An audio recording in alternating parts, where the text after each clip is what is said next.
This crucial flight was millions delayed. The private heliport was under harsh midday sun.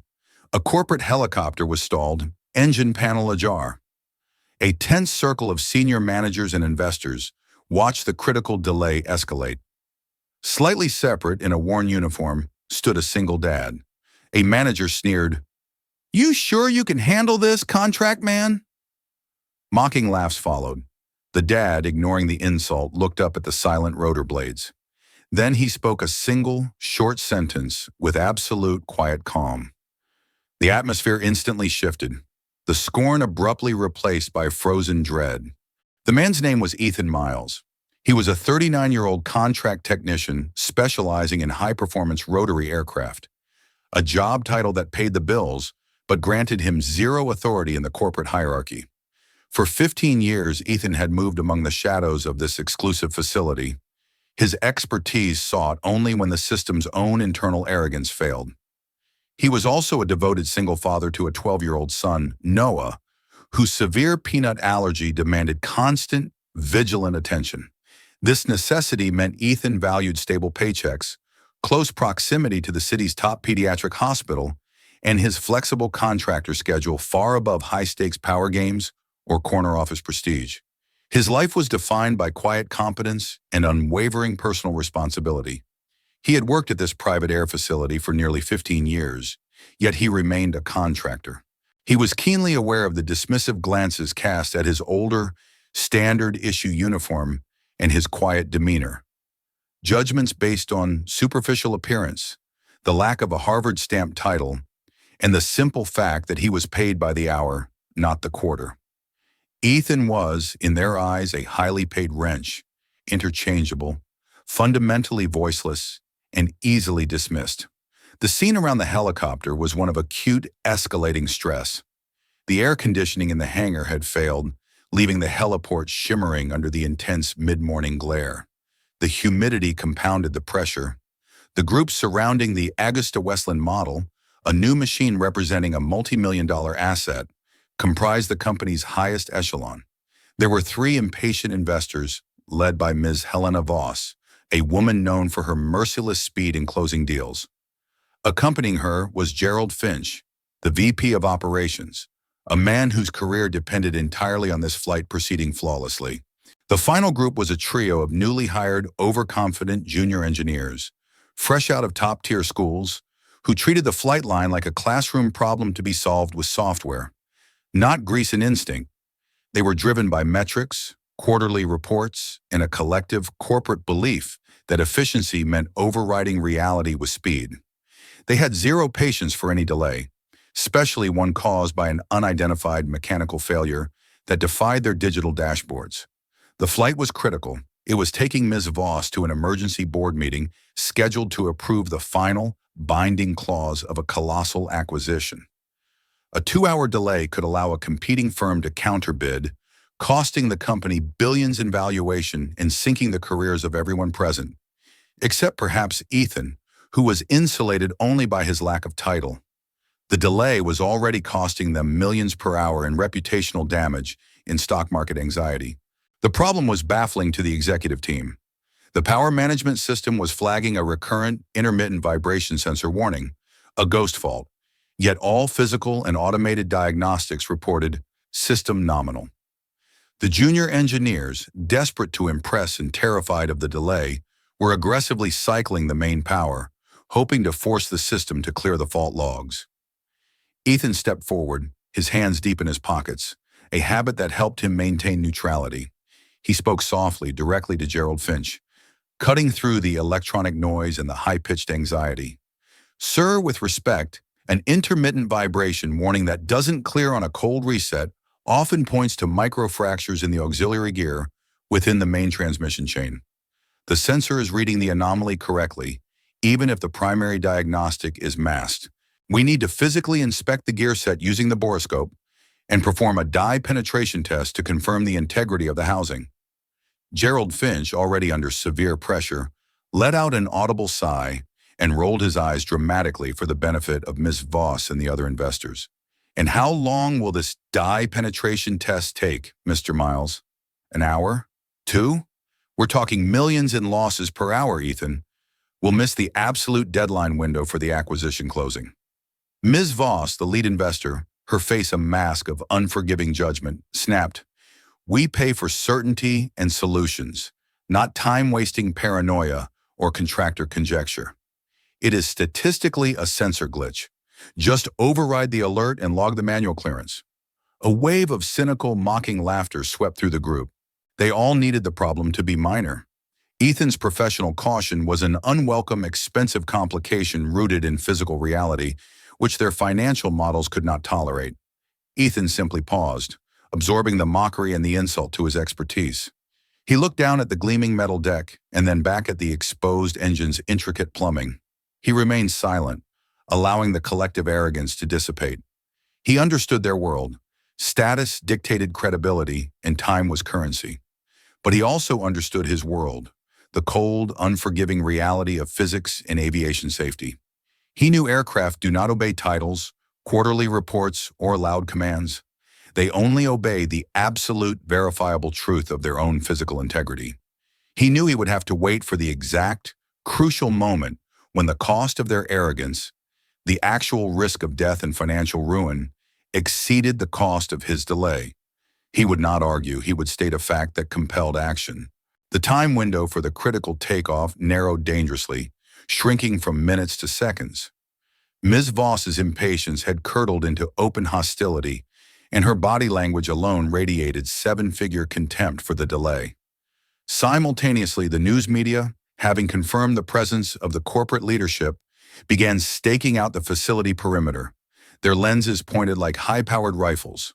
The company's stock, already volatile, reacted poorly to the persistent technical delay flag, dipping sharply, an immediate tangible loss that amplified the panic. The air was thick with financial ruin and professional tension. Gerald Finch, the VP, was now trembling slightly, sweat staining the collar of his expensive shirt. His authority was crumbling under the pressure from Ms. Voss. He turned to the lead junior engineer, Mark, his voice desperate. "Mark, I need your fastest solution, the one that is technically justifiable to the FAA in a non-emergency log. The one that gets us in the air safely now. I need plausible deniability, or I'm done." Mark, seizing the opportunity to regain control, tapped rapidly on his console. He gestured grandly at the main engine. "Sir, we have cross-referenced the fault with the localized external temperature models. The intermittent vibration is statistically a low-probability event, most likely thermal expansion, setting off a highly sensitive, low-tolerance sensor. We can execute a three-step manual override. First, reset the sensitivity baseline. Second, log the external temperature as the mitigating factor. Third, clear the flag. It's a verified, acceptable procedure for non-critical warnings under these conditions.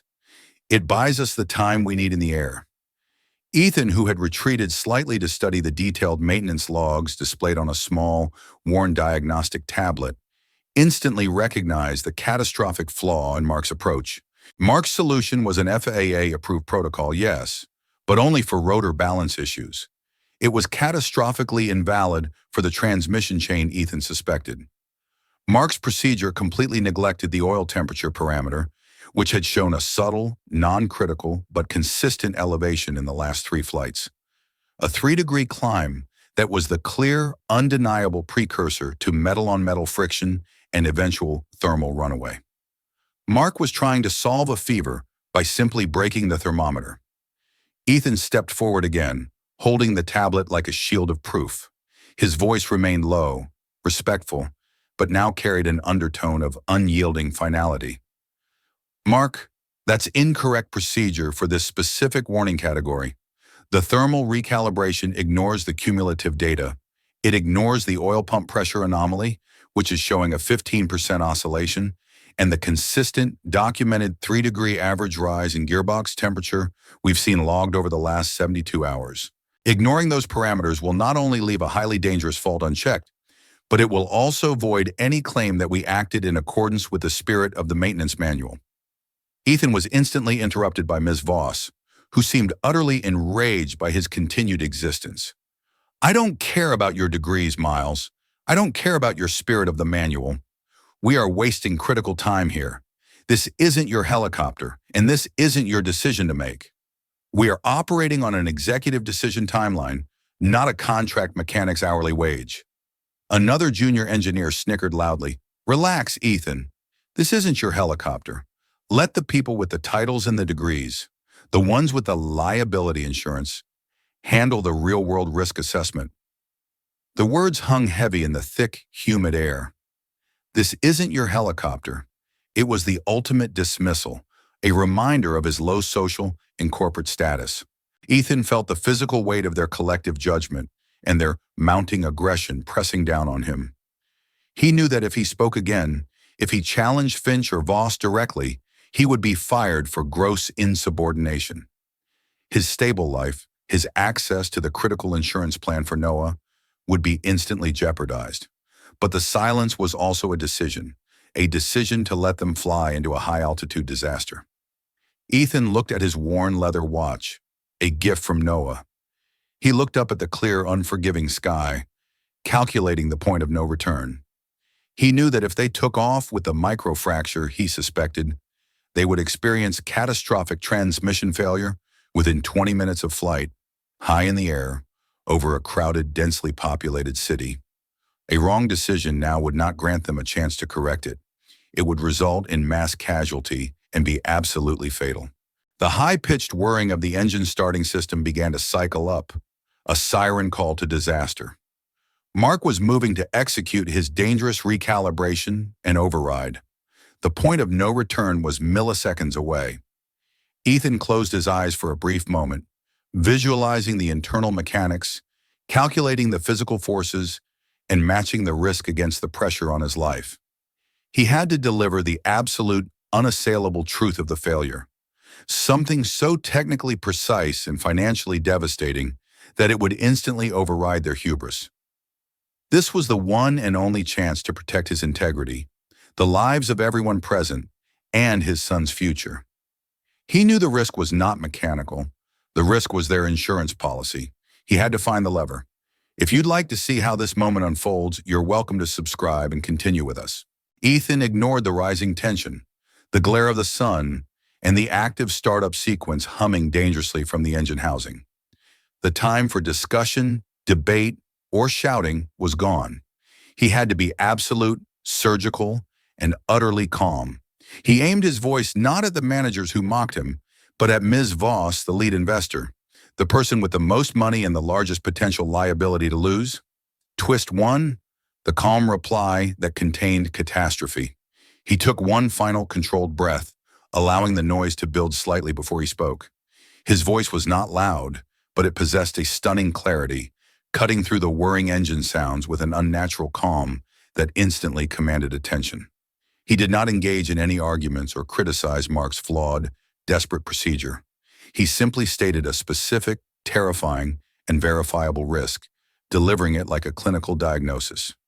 Ms. Voss, the aircraft is registering a harmonic imbalance in the torque control unit that indicates catastrophic metal fatigue. If you proceed with Mark's manual recalibration, you will succeed in masking the error, allowing the engine to reach operating temperature without tripping the warning.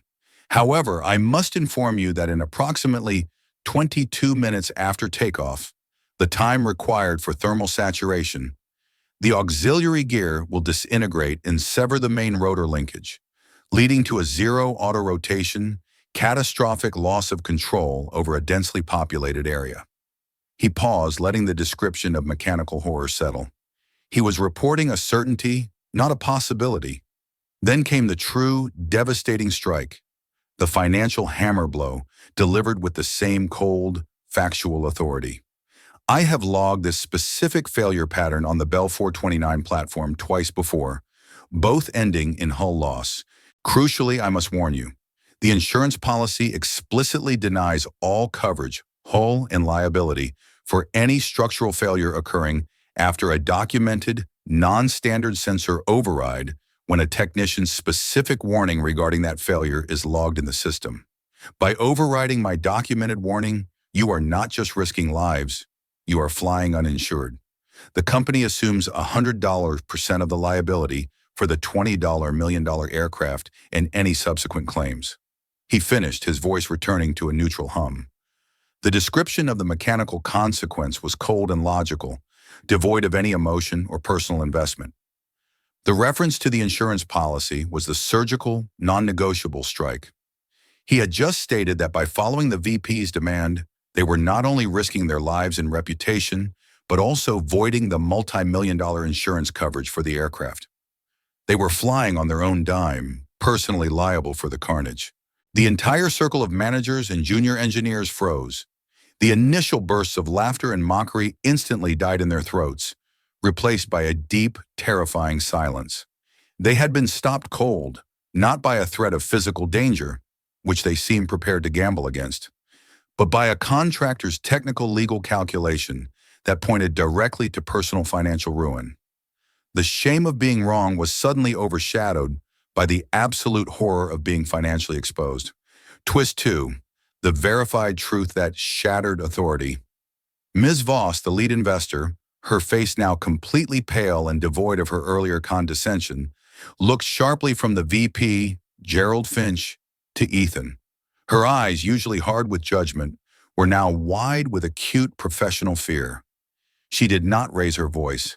"Mr. Miles," she commanded, her voice thin, "if you are wrong, you are fired, personally blacklisted, and we will pursue action for the millions in delay costs. If you are right, you have just saved this company from bankruptcy-level liability. How long for the test that proves your claim?" 5 minutes, Ethan replied instantly without looking away. "I need Mark to input the last 3 flights' oil pump pressure data into the diagnostics terminal, not just the temperature logs. I need the raw oscillation data. It will plot the friction curve and confirm the microfracture." Gerald Finch, desperate to maintain some vestige of control in his job, sputtered a vague protest, but Ms. Voss cut him off with a single, slicing gesture of her hand. "Mark, do it. Now. Use the data," Mr. Miles specified. Mark, realizing his career was hanging by a thread of code, frantically punched the required pressure and oscillation data into the portable terminal. The screen flashed, and a new detailed diagnostic graph appeared. The friction curve. While the temperature itself was only slightly elevated, supporting Mark's initial, flawed theory, the pressure fluctuation showed a distinct, alarming high-frequency oscillation that increased steeply over the last 72 hours, a mathematical fingerprint of a gear surface failure that was actively grinding metal. The diagnostic system immediately and forcefully flagged the oscillation error as a code red, imminent component failure, overriding all manual inputs. The error was clearly visible to everyone. The graph, with its terrifying upward spike, was irrefutable. It was exactly as Ethan had stated, down to the technical detail. The flight stop procedure was instantly and permanently activated by the system itself. The deep, heavy silence on the heliport was now absolute, a silence broken only by the slight sound of the engine system cycling back down. Ethan had successfully neutralized the threat. He had used silence to let their greed guide them to the edge, then used a single, perfectly timed, precise sentence, combining mechanical certainty with financial risk, to violently pull them back to reality. He had gained control not through authority, shouting, or professional title, but through the calm, unassailable power of verified truth. The immediate crisis was over. The urgent, life-and-death threat had been averted, replaced by the crushing reality of a delayed flight and the necessary expensive repair. The energy on the heliport completely shifted. The tension had not vanished, but it had redirected, away from Ethan and toward the incompetence of the executive decision-making. Ms. Voss, the investor, did not apologize. Instead, she performed a more powerful, silent acknowledgement of Ethan's expertise. She walked away from Gerald Finch, the VP, and stood directly beside Ethan, watching his every move with quiet, intense deference. She was now his silent bodyguard and chief advocate.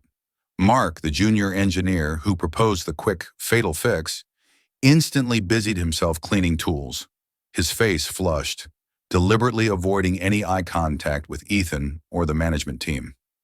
The other engineers, sobered by the clear data, stood back, murmuring amongst themselves. No one dared to repeat any of the previous mockery.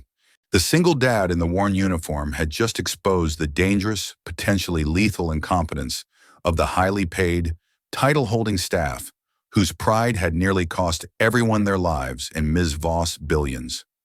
Ethan did not gloat. He showed no sign of triumph, emotional satisfaction, or resentment. He simply returned to his default mode, the methodical, professional technician. He opened his toolbox, pulled out a specialized fiber optic borescope, and began the intricate, patient process of visual inspection, working with absolute total precision.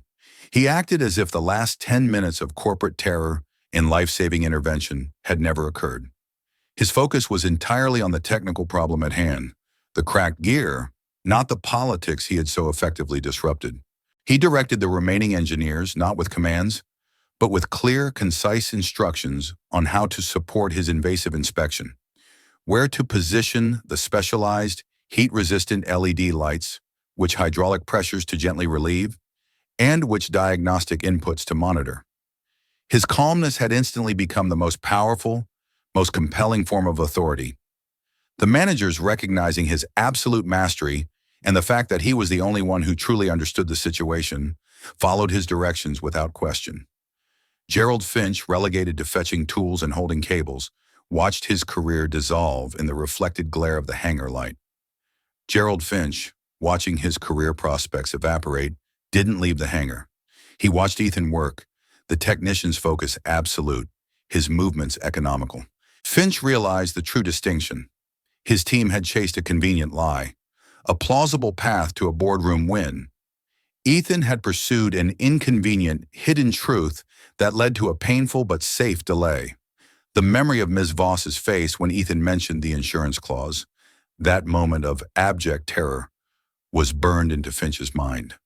The junior engineers, previously arrogant, now moved with a new, terrified deference. They understood that the physical laws enforced by Ethan's competence were far more dangerous than any corporate mandate they had ever faced. They were no longer solving an exam question. They were dealing with the fragile, unforgiving reality of human engineering. The borescope confirmed the failure, a visible hairline microfracture extending across the surface of the auxiliary transmission gear, confirming Ethan's precise, catastrophic prediction. The main rotor transmission had to be replaced immediately, grounding the aircraft for a mandatory minimum of 24 hours. The flight was formally rescheduled, costing the company millions, but saving it from hundreds of millions in liability. The official accident report was filed immediately, and Ms. Voss personally ensured that the critical, recorded detail was Ethan's intervention, citing the specific technical data he provided before the error was physically verified. His quiet, verifiable truth was officially logged, making his judgment the cornerstone of the crisis avoidance and elevating him, on paper, to the status of a required technical authority. His calmness had established a new form of power, the quiet, undeniable confidence of irrefutable expertise, the one thing money and titles could not buy. The initial shock of near disaster had been replaced by a deep-seated respect for the single dad who had, against all external pressure, refused to be wrong. The next day, after the replacement transmission was installed and thoroughly tested under Ethan's unwavering, exacting supervision, the corporate helicopter lifted off without incident. The media attention faded instantly, and the crucial acquisition meeting proceeded successfully, albeit a day late and with a slightly revised, more cautious tone set by Ms. Voss. The crisis was fully managed. Later that afternoon, in the quiet, cavernous space of the hangar, with the distant sounds of jet engines the only witnesses, Gerald Finch, the VP of Operations, approached Ethan privately. He was utterly subdued, visibly carrying the heavy burden of remorse and professional failure. "Ethan, I owe you an apology," Gerald began, his voice barely a whisper. "And I owe you more than that. You saved my job, and you saved all our lives. You were right to listen to the data instead of the clock. We were reckless, and I was wrong to listen to the arrogance of the investors." Gerald pulled out a formal, printed job offer. "We want to offer you the director of maintenance role, full executive package, triple your current salary, and a corporate liability shield. Immediate promotion, effective today." Ethan calmly continued wiping down the service dolly, his actions methodical and unrushed. He looked at Gerald, then to his tools and finally into the man's eyes. "Thank you, sir," Ethan said, his voice level and entirely sincere. "I appreciate the offer. It's life-changing money, but I'm going to respectfully decline the director title." Gerald was stunned into silence. "Why? Why decline this? It's everything you've earned." Ethan explained his true need, the non-negotiable anchor in his life. "I am a single father. The director title requires excessive, unscheduled travel, mandatory weekend corporate paperwork, and an expectation of being on call 24/7 for administrative duties. I need to be here locally, predictably for my son, Noah. His severe allergies require a non-negotiable level of stability and proximity to his school and the emergency services we have established. I need the flexibility of my current schedule. I need to know I can walk away from a late maintenance schedule to be at his side. And that's where the real control lies, Mr. Finch," Ethan added, placing his oil rag carefully on the workbench. "Control isn't about the title on your door. It's about owning your time and your priorities. The director position controls me. It requires me to serve its demands. I choose to remain a contractor so I can control the safety of the machines and, more importantly, the safety of my family. I choose truth over status. That request for the right to speak isn't for power, but for freedom from having to justify the truth to people chasing a deadline." His clarity was astonishing. He was offering the VP a lesson in personal integrity and professional sovereignty. He continued, "I only require the absolute non-negotiable right, documented in my contract renewal, to speak when I see a verifiable, catastrophic risk, regardless of my official title or who I am interrupting. My specific data-backed opinion must be heard, and my data must be fully reviewed and logged before any mission-critical override is approved by management. I don't need the power to make the final decision. I need the power to ensure the truth is known before the decision is finalized." The request was instantly and eagerly accepted, formalized immediately by Ms. Voss's legal team. Ethan's authority was now permanently cemented, not by a title or a salary increase, but by a written clause protecting his right to speak the verifiable truth. He was no longer just a contractor. He was the company's ultimate technical veto, a low-profile human safety switch.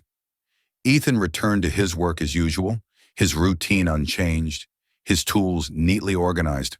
But the atmosphere around him was entirely different. No one, not the new junior engineers, not the VP, and especially not the investors, ever mocked the single dad in the old uniform again. They all understood that true, life-saving control did not come from a loud voice, or an expensive suit, or a high title. It came from the one short, precise sentence, spoken at the exact right moment, backed by unassailable truth and the unwavering personal commitment to protect what truly matters. If you believe stories like this deserve to be told, leave a comment and subscribe. Calm can take control.